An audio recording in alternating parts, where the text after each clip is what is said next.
मैं हूं निहारिका शाहदेव। 5 जुलाई यानी आज पूरे देश भर में गुरु पूर्णिमा का पर्व मनाया जा रहा है। हर साल आषाढ़ मास की पूर्णिमा को ही गुरु पूर्णिमा मनाया जाता है और हिंदू धर्म की अगर हम बात करें तो गुरु पूर्णिमा का विशेष महत्व होता है। गुरु पूर्णिमा से जुड़ी सारी जानकारी देने के लिए आज हमारे साथ मौजूद हैं आचार्य संदीप पांडे जी, जिन्होंने पिछले 16 सालों से कर्मकांड से जुड़े हुए हैं और इसके साथ ही समाज के लिए काम करते आए हैं और समाज से जुड़े रहने के लिए लोगों का ध्यानवर्धन और कल्याण कर रहे हैं। बहुत बहुत स्वागत है आचार्य जी आपका। निहारिका जी नमस्कार। जैसा कि आपने मेरे विषय में बताया, हम हिंदू सनातन धर्म से जुड़े हुए हैं और हिंदू सनातन धर्म का कार्य ही है, यही सिखाता है कि सत्मार्ग पे चलो और अच्छे कर्मों को करो और लोगों का कल्याण हो, ऐसे कार्यों को करते रहना चाहिए। दालोक मंच के माध्यम से आपने हमें यहाँ पे बुलाया और इसके विषय में जो हमें जानकारी है मैं लोगों तक पहुँचाने का अवश्य ही प्रयास करूँगा। सबसे पहले बताइए गुरुजी कि गुरु पूर्णिमा क्या है और इसे क्यों मनाया जाता है? जी बिल्कुल, बहुत बढ़िया प्रश्न। गुरु पूर्णिमा किसी भी कार्य को हम जब तक उसके विषय में जानेंगे नहीं, जब तक उसके विषय में हमें जानकारी नहीं होगी तब तक हम उसके में करेंगे क्या। अब प्रश्न आता है कि गुरु पूर्णिमा, गुरु सबसे पहले नाम आता है गु का मतलब होता है अंधकार और रू का मतलब होता है जो अंधकार को दूर करे, उसे बोलते हैं गुरु। अंधकार को दूर करने वाले को कहते हैं गुरु। और पूर्णिमा देखो, हमारे हिंदू सनातन धर्म में 2 पक्ष होते हैं, एक होता है शुक्ल पक्ष, एक होता है कृष्ण पक्ष। शुक्ल पक्ष की समाप्ति के दिन को पूर्णिमा कहते हैं। जैसे कि आपको पता है कि आषाढ़ मास की ये पूर्णिमा है। अब प्रश्न उठता है कि आषाढ़ मास की पूर्णिमा को ये पर्व ही क्यों मनाया जाता है? आषाढ़ मास को पूर्णिमा तो हर 12 महीने में आती है, तो क्यों मनाया जाता है? इसके विषय में हम आपको बताना चाहते हैं कि जिन्होंने पुराणों की रचना की, वेद की जिसने रचना की, वो वेद व्यास जी की जन्म दिवस के रूप में इसे हम मनाते हैं। और ये आज से नहीं, जो है बहुत पहले से जब से हुआ, क्योंकि उन्होंने ही धर्म का प्रचार करने के लिए 18 पुराणों की रचना की। 18 पुराण में उन्होंने बहुत सारी चीज़ें आपको बताई हैं। गुरुजी बताइए कि गुरु पूर्णिमा का महत्व क्या है? गुरु पूर्णिमा, गुरु का पूजन। गुरु पूर्णिमा के दिन हम अपने गुरु, जिसे हम गुरु मानते हैं, जिसे हम अपना गुरु मानते हैं, उसका, जैसे कोई भी चीज़ हो, कहीं भी हम रहते हैं, किसी को अपना आदर्श मानते हैं तो उसे एक दिन मान सम्मान देना होता है। ऐसी चीज़ों में हम जो है, जब एक दिन हम गुरु के लिए अपना समर्पित करते हैं और गुरु को उस दिन हम विशेष उनका पूजन, वैसे तो हम गुरु को रोज ही सम्मान देते हैं, उठते हैं तो हम कहते हैं गुरुर् ब्रह्मा गुरुर्विष्णु गुरुर्देव महेश्वरा गुरुर् साक्षात् परब्रह्म तस्मै श्री गुरुवे नमः। सबसे पहले प्रातःकाल उठ के रघुनाथा मात पिता गुरु नाम ही माथा।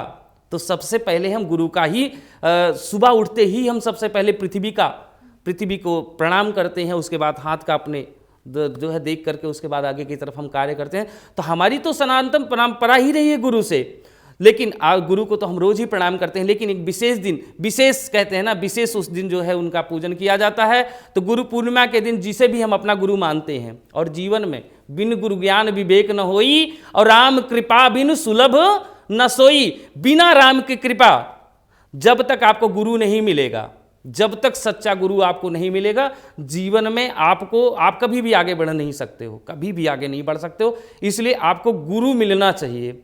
अब गुरु मिला है तो गुरु की सेवा भी करनी पड़ेगी। तो गुरु पूर्णिमा के दिन जो है अपने गुरुदेव को बुलाएं, अपने से ऊंचा आसन देना चाहिए। आजकल के समाज में तो गुरुओं को मजाक बनाया जाता है, विशेषकर आजकल जो मैं मीडिया में ही बैठा हूं, लेकिन मैं इसके माध्यम से कहना चाहता हूं कि जिस प्रकार से मजाक उड़ाया जाता है ये बिल्कुल कदापि अच्छा नहीं है, क्योंकि हमारी संतों की परंपरा रही है कि हम लोग कल्याण के लिए ही हर समय अग्रसर रहे हैं। तो ऐसे में जो है गुरु को अपने से ऊंचा आसन देना चाहिए, उनको बैठाइए, उनका पाद प्रक्षालन करना चाहिए। पाद प्रक्षालन करने के बाद उन्हें वस्त्र देना चाहिए, चंदन लगाना चाहिए, उन्हें माला पहनाना चाहिए, वस्त्र आभूषण जो भी आपको भगवान ने दे रखा है उनको देना चाहिए, दक्षिणा देना चाहिए और गुरु से प्रणाम करना चाहिए कि गुरुदेव आपकी कृपा हम पर सदैव बरसती रही। क्योंकि बिना गुरु जो जब तक देखिए, हाँ, अनुशासन तभी आता है जब हमें किसी को गुरु मान लेते हैं और उसकी बात को हम मानते हैं। अगर मान लीजिए हम खुद ही गुरु बन जाएं, किसी को नहीं माने तो हम गलत करते रहेंगे। कहते हैं ना कि निंदक नियरे राखिए आंगन कुटी छवाए। जब तक हमारे पास कोई हमारा ये बताने मार्गदर्शन करने वाला नहीं होता तब तक हम भटक जाते हैं। आप आगे के विषय में पूछिए, क्या पूछना चाहती हैं? जी, हमारा गुरु के प्रति क्या दायित्व होना चाहिए? गुरु देखो, जिससे हम ज्ञान प्राप्त करें, जरूरी नहीं है कि जिस टीचर ने हमें पढ़ाया हम बीए किए, एमए किए या शास्त्री किए, आचार्य किए, बीटेक किए, एमटेक किए, डिपेंड ये नहीं करता है। डिपेंड ये करता है कि हम जो है जिससे भी कुछ सीखे हैं, जिससे भी कुछ सीखने को मिले वो हमारा गुरु है, तो उसका सम्मान करना चाहिए। गुरु का सम्मान हमें करना ही चाहिए।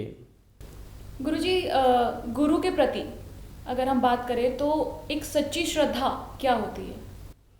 देखो, कहा गया है कि गुरु ही, जब गुरु को ही हम संपूर्ण सब कुछ समर्पित कर देते हैं। जितने भी राजा महाराजा हुए उनके घर, उनके जब भी जो हमारी सनातन पीढ़ी, आज तो लोकतंत्र प्रजातंत्र है, लेकिन पहले जब राजा महाराजाओं का था तो गुरु की बिना आज्ञा के कुछ करते ही नहीं थे। तो आज भी अगर हम मान लीजिए किसी चीज़ की पढ़ाई कर रहे हैं, बीटेक कर रहे हैं, एमटेक कर रहे हैं, कुछ भी चीज़ कर रहे हैं, अगर हमें बता दिया गया कि ये चीज़ सही है, ये चीज़ सही है, ये चीज़ गलत है, जब बता दिया गया कि ये चीज़ सही है, ये चीज़ गलत है, तो हमें उसे मानना चाहिए। और गुरु को जो है महत्व देना चाहिए। गुरु को कुछ भी गुरु कह रहा है तो उसे मान लीजिए। माता पिता और गुरु की बात को कभी भी अनादर नहीं करना चाहिए, और जिसने अनादर किया है उसने दुख को सहा ही है।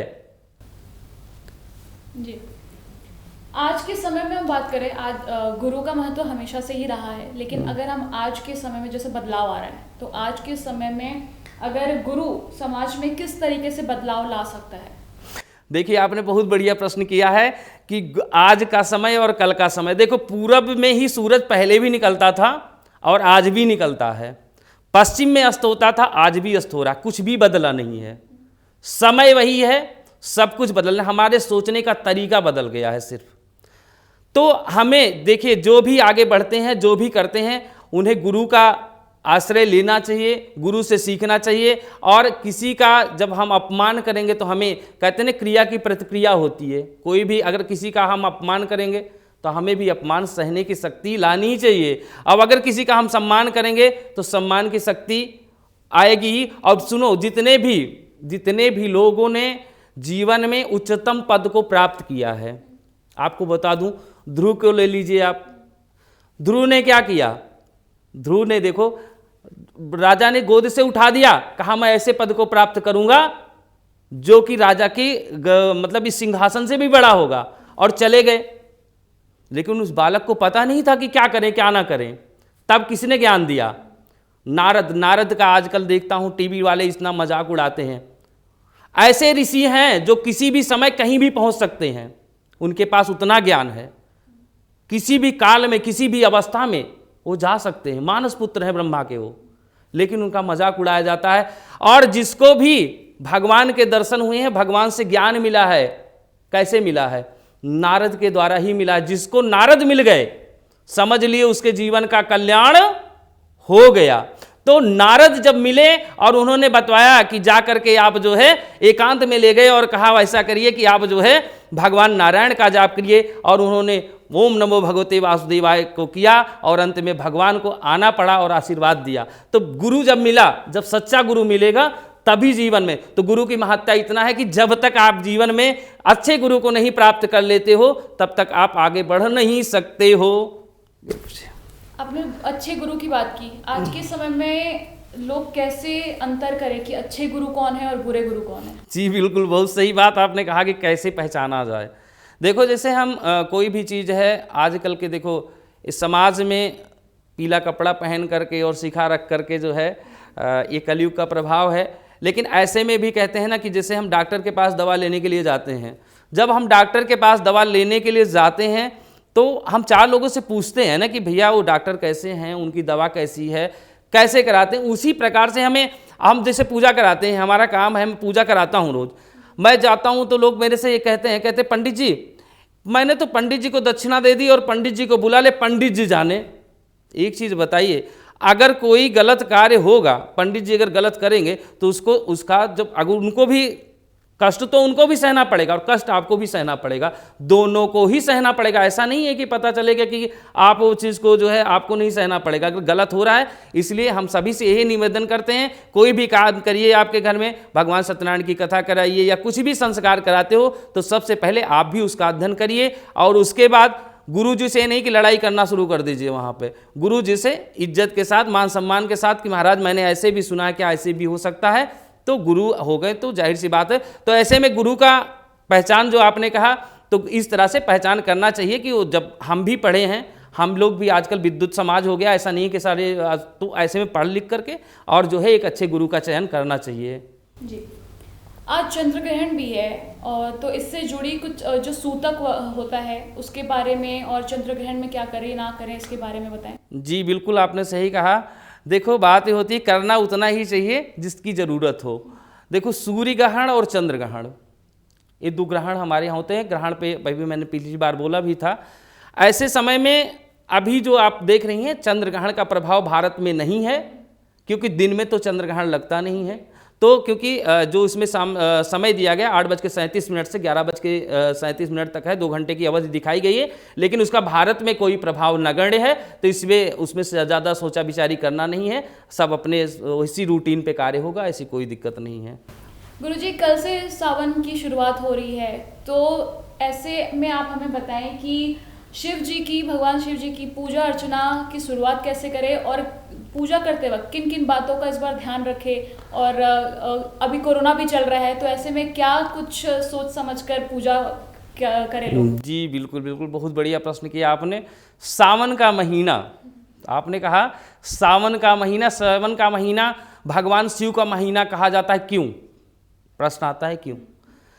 इसलिए किया जाता है कि आषाढ़ मास की जो एकादशी होती है, विष्णु शयनी एकादशी उसे बोलते हैं, उसको भगवान विष्णु शयन पे चले जाते हैं और कहते हैं कि महाराज भोलेनाथ अब सत्ता आप संभालो। ठीक है, आप दीपावली को देखिए, दीपावली को जब पूजा होती है तो दीपावली की पूजा में किसके साथ पूजा होती है? गणेश जी के साथ लक्ष्मी की पूजा होती है, ना कि विष्णु भगवान के साथ पूजा होती है।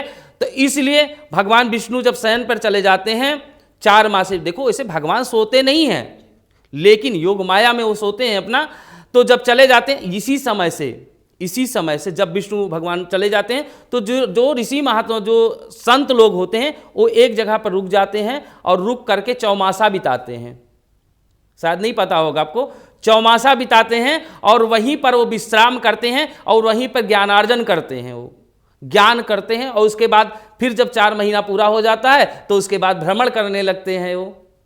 अब आई बात सावन के महीने की। सावन के महीने में सबसे बड़ा, सावन का महीना सोमवार से ही शुरू हो रहा है और सोमवार को ही समाप्ति है। 6 जुलाई को शुरू है, 3 अगस्त को समाप्ति है। दोनों सोमवार, 5 सोमवार मिल रहे हैं इसमें, आपको कहते हैं सोने पे सुहागा।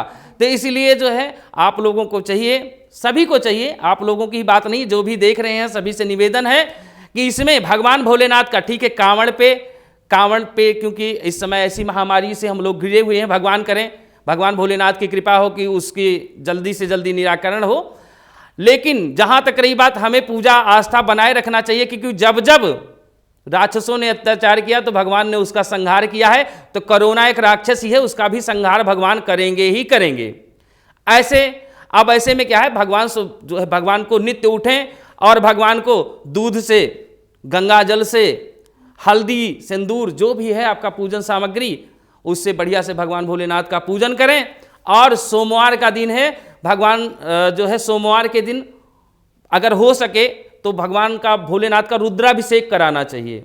रुद्राभिषेक, अब रुद्राभिषेक क्या होता है? रुद्राभिषेक में भगवान की जो है, भगवान शंकर जी को जलधारा प्रिय है, तो उसमें है कई सारे हैं, कई सारी चीज़ों से उनका अभिषेक किया जाता है। दूध से होता है, दही से होता है, गंगा जल से होता है, शहद से होता है, सबके अलग अलग प्रभाव हैं। तो उसे ला करके बेलपत्र वगैरह ला करके अगर पंडित जी को बुला करके रुद्राभिषेक कराइए तो बहुत अच्छी बात है।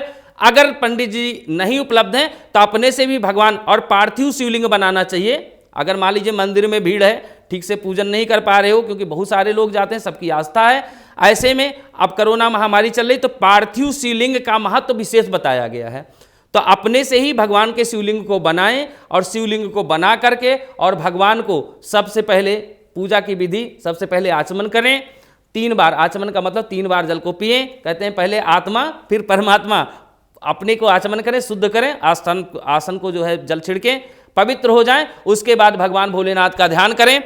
और एक चीज उसमें जो है प्राण प्रतिष्ठा भी की जाती है। प्राण प्रतिष्ठा कर करके और उसके बाद सबसे पहले शुद्ध जल से स्नान कराएं, फिर दूध से, दही से, घी से, शहद से, इस प्रकार से भगवान को स्नान करा के फिर पंचामृत से स्नान करा करके और उसके बाद भगवान को रुद्राभिषेक अगर कराना है तो रुद्री का पाठ पंडित जी करेंगे। श्रृंगी लेकर के बैठ जाइए और जलधारा चलती रहेगी और भगवान भोलेनाथ इससे प्रसन्न होते हैं। तो इसमें भगवान भोलेनाथ को प्रसन्न करने के लिए सभी से निवेदन है कि जरूर से जरूर जो है आप लोग भगवान भोलेनाथ का रुद्राभिषेक कराएं। नहीं करा सकते हैं तो भगवान का वैसे ही पूजा करें। भगवान आप सभी लोगों का मनोरथ सिद्ध करेंगे। बोलिए शंकर भगवान की जय।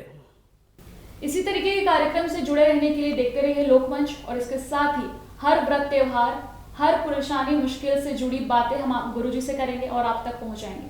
और अगर आपको भी कुछ जानना है, कुछ पूछना है तो हमें कमेंट करें ताकि हम आपके सारे सवालों का जवाब गुरुजी के माध्यम से दे सके। और अगर आपने बेल आइकन अभी तक नहीं दबाया है तो हमारे चैनल का बेल आइकन दबाएं, सब्सक्राइब करें चैनल को और वीडियोस को ज्यादा से ज्यादा लाइक करें और शेयर करें।